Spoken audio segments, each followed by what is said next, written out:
12월 10일 출생한 사람은 계묘, 갑자, 이민일주입니다. 자시에 출생하게 되면 경자시를 얻는군요. 임수는 방위는 북쪽을 의미하죠. 계절은 겨울이고요. 또 추위, 하늘을 뜻하며 색은 어두운 검은색을 뜻합니다. 물이 깊으면 속을 알 수 없듯이 어두워지죠. 해서 물이 많으면, 팔자에 많으면 자기 표현을 잘 안 해서 속을 알 수 없는 사람이 됩니다. 그러나 말수가 적으니까 주변 사람들이 좀 편한 특징이 있어요.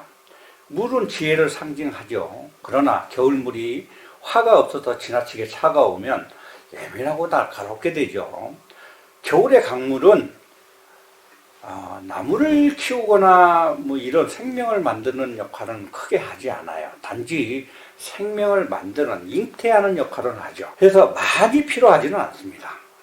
겨울물은 맑고 가두어서 장차 봄이나 여름을 대비하는 것이죠. 그 내용이 그릇의 크고 작음을 가늠하게 됩니다.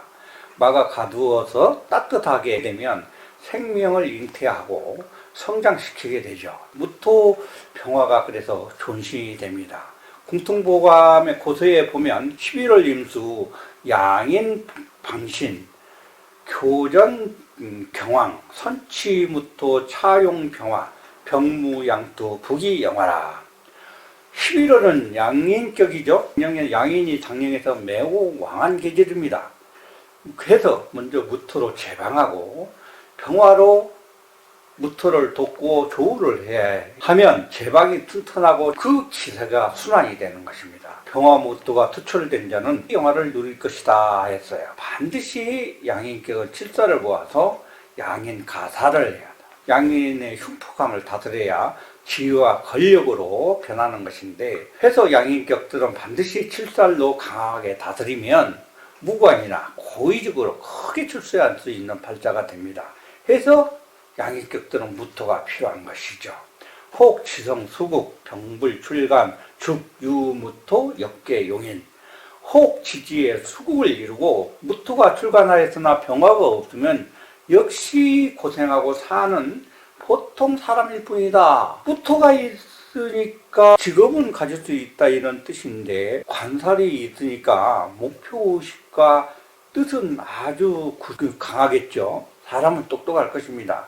그러나 병화가 없으면 추운 북극에서 얼어있는 땅과 같아서 매우 환경이 좋지 못하니까 이 사람은 뜻을 펴기 어렵다. 고생하고 사는 평상인이다 이런 뜻을 의미합니다. 자, 오늘 팔자를 보면 계묘, 갑자, 이민, 일주죠. 무토가 없어요. 댐이나 호수를 이루지 못하고 나무가 많죠. 물에 뿌리가 내릴 곳이 없는 부모가 다행인 것은 일지에 인목을 얻었어요. 적청수에 수탕지오라 했어요. 물이 많아도 인목에 걸터 앉으면 지운 천하라 해서 납수, 물을 끌어올려서 천년을 곱게 서 있을 수 있다 했어요. 그래서 식상의 기세를 살려나가는 사람입니다. 즉, 이 팔자는 식신생적격이에요. 사주팔자에 식상이 많은 경우의 특징은 타고난 기회가 뛰어나죠. 예술이나 창작활동 또는 특수한 기술직에 종사하는 경우가 많습니다.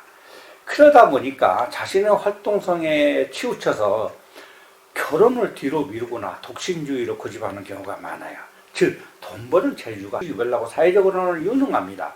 결혼을 자기 직업에 만족하고 거기에 열중하다 보니까 결혼 같은 걸 안 하고 독신으로 사는 경우가 많죠. 한마디로 말해서 자신만의 세계를 구축하려는 경향이 많고 사회활동성이 강해서 가정을 등한시하는 경향이 있습니다. 또한 파격적인 일면도 빼놓을 수 없는 특성으로 자기 목표나 이익을 위해서는 남의 이목을 무시하는 경향이 있고, 목적 달성을 위해서는 화려하게 진출하거나 어긋나는 일도 대수롭지 않게 할 수 있는 경우도 있습니다. 오늘 팔자는 양간 부자격이라고 할 수 있어요.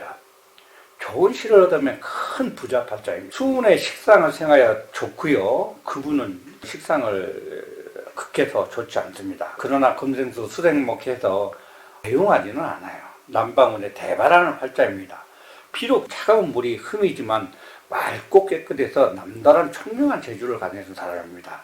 예능 방면으로 진출하면 아주 유능한 사람일 것입니다. 좋은 팔자예요. 좋아요, 구독 부탁합니다.